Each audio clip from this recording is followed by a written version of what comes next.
everyone, what's going on? We're back. How's it going?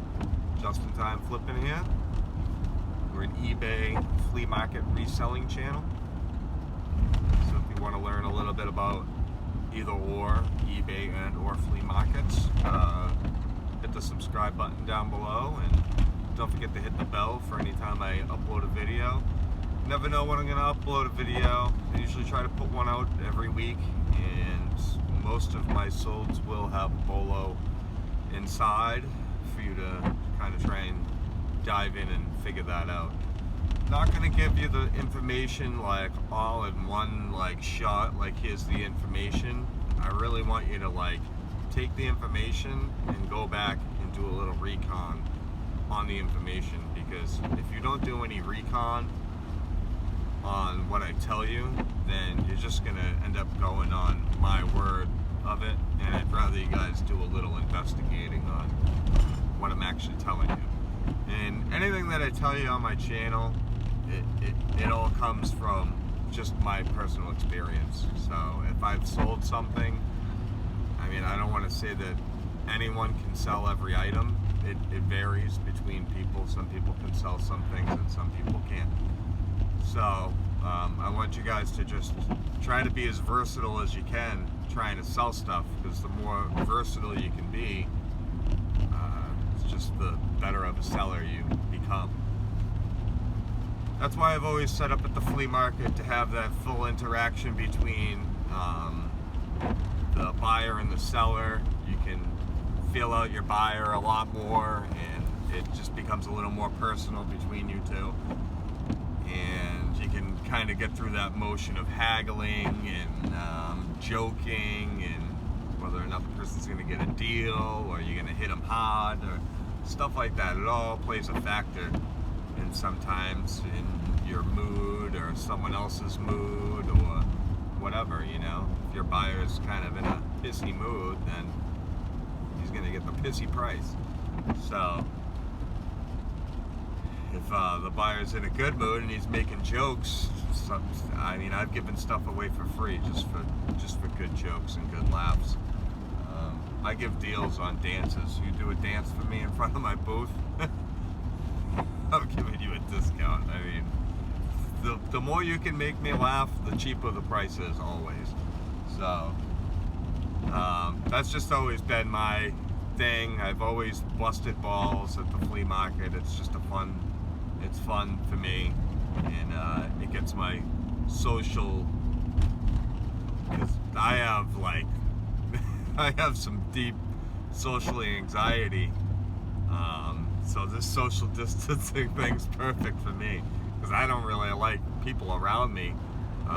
When I go to a concert, I get all weirded out because there's so many people, and if I go into a big city and I'm walking around, I get really intimidated,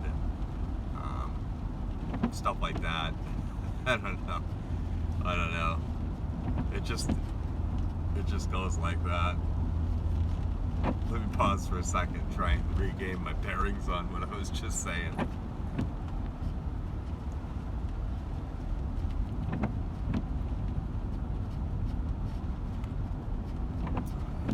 So if I make a cup of coffee, I have to have a spoon in it. I don't know why. If I make a cup of coffee and I'm drinking it and I stirred sugar inside it, get some deep OCD, and I stirred sugar inside it, I have to have a spoon in there for some weird reason. It just gets in my way too. I don't know why, but it's just the weird things that we end up habiting ourselves to doing. Yeah, I kind of just forgot where my train of thought was going, so I'm just gonna kind of wing some more of this, I guess. But mainly I brought you here to kind of talk to you about this bolo. I have this newspaper that I'm trying to sell. Got it out of the auction, and I'm gonna kind of tell you about it in the next clip, all right? If you're gonna make it that long, who knows? Because I ramble for days.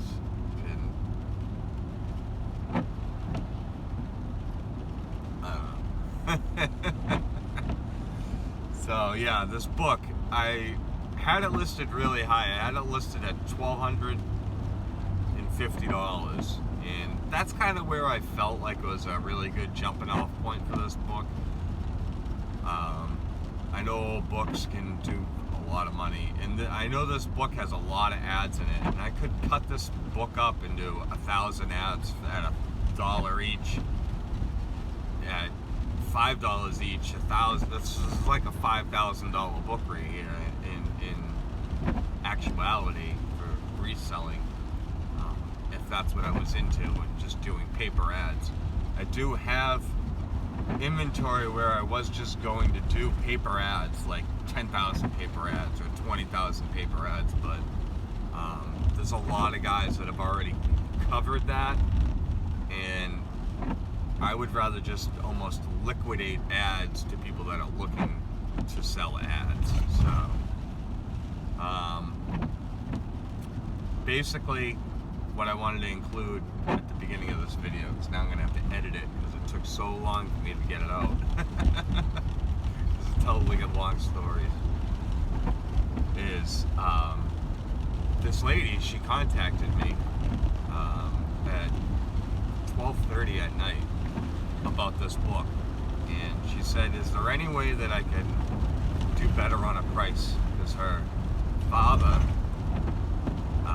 is really ill, and he really likes looking at and buying old Milford papers, only Milford. He grew up in Milford, so this guy's probably like 85, so he's got sentimental value to papers dating in this time, because he kind of maybe grew up in a little bit of this era, and she obviously can't afford $1,250. I mean, I just made up that number, you know, so that's my perceived value price. It's not like it's the price. So I told her, I said, that's the perceived value price. I told her straight up. I don't like trying to hose people in any sort of way. I tell them straight and forward, you know. There's always a bottom on the item, and there's always a high.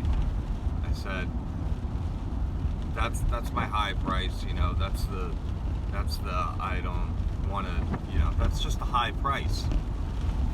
Throw me an offer, you know. So she threw me out an offer of $150, which is fine, but within her message showed that it really meant a lot to her to own this book, and she doesn't have all of what I'm going to ask for it, and she wanted to know if I could just somehow find a way to find leniency to sell her this book. She sounds very young, like a 17-year-old person, and they don't have all that money. For someone that's 17 or maybe even 30, or her father's probably 85, so she's probably 40, I would think. So somebody that's 40 to go on eBay, anyone that would go on eBay to buy something for their father, just to buy it for him, that's pretty nice. So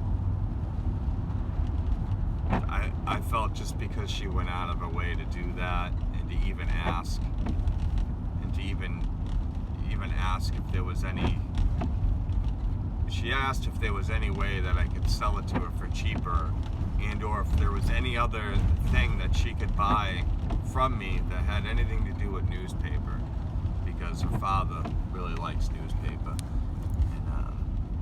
And I told her 200. She said all she had was 150. So I said okay. Yeah. So I'm on my way to meet her father to give him the book and square up with the funds, and yeah, he'll I think he's going to be pretty happy with it.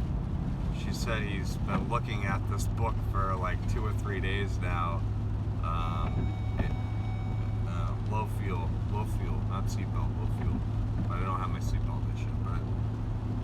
regardless. So I just felt like I had to be nice, and it pays to give back. I'm gonna do great on the book anyway, so it's not like it's gonna hurt me. I'm making money, and I'm making somebody happier times 10 is worth it, you know. That's the thing too. You wanna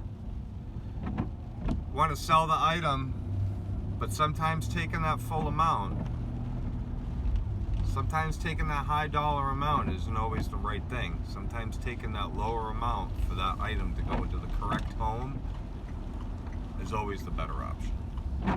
Alright? So, here you go. Here's the clip that I already pre-recorded. Peace!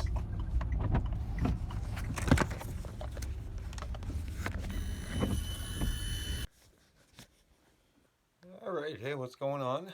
So I'm going to bring you back for a sale. We got the gigantic library book from the my old town's library. I bought this out of the auction probably a month ago, or like 2 months ago. We paid $10 or $15 for this book, and these stacks right here of these sealed runs of paper.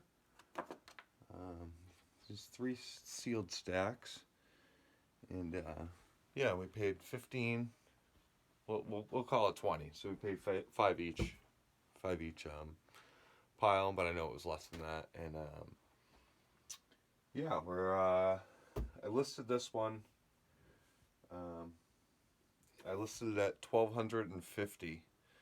And I did not succeed that, but I still got the sale, which was good. I sold it out at $160. It's a massive library book. As you can see, my hand, it's 24 by 18 by 3 inches here. Very big, very heavy.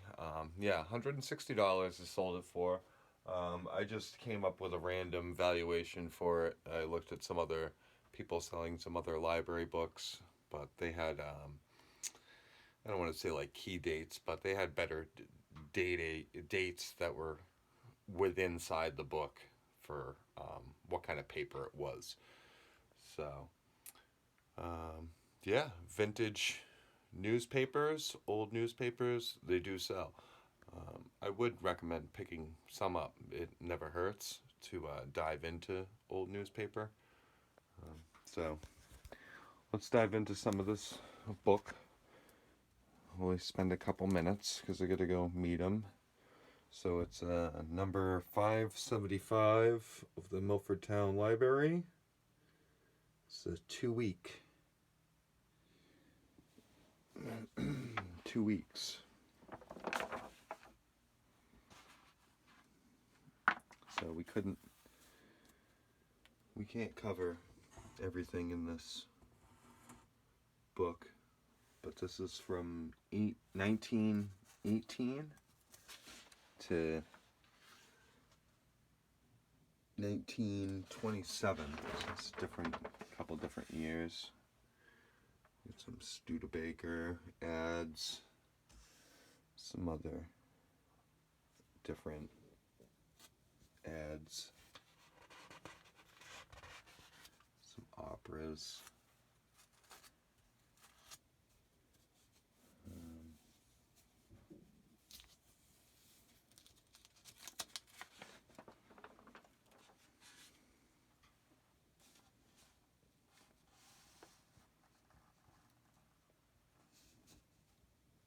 That's kind of a pretty sweet ad. It's probably like a $20 ad, who knows. But there's some other like pen ads. This ad. I mean, there's some heavy dough in these ads, and then you have these comics. Comics can do good. And then who knows what's inside this, the paper part.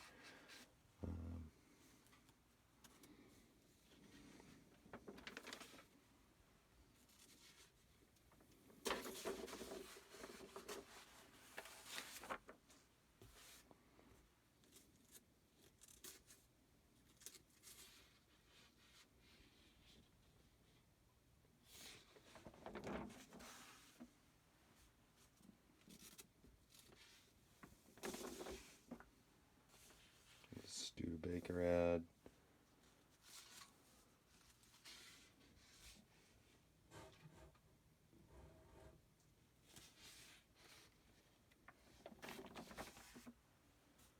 Trying to find. You get some old picture of Webster Furniture here. They're selling couches right on the sidewalk. Look at that.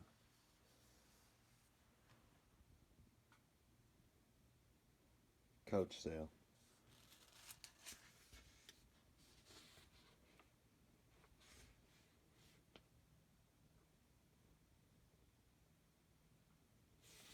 Moving sale.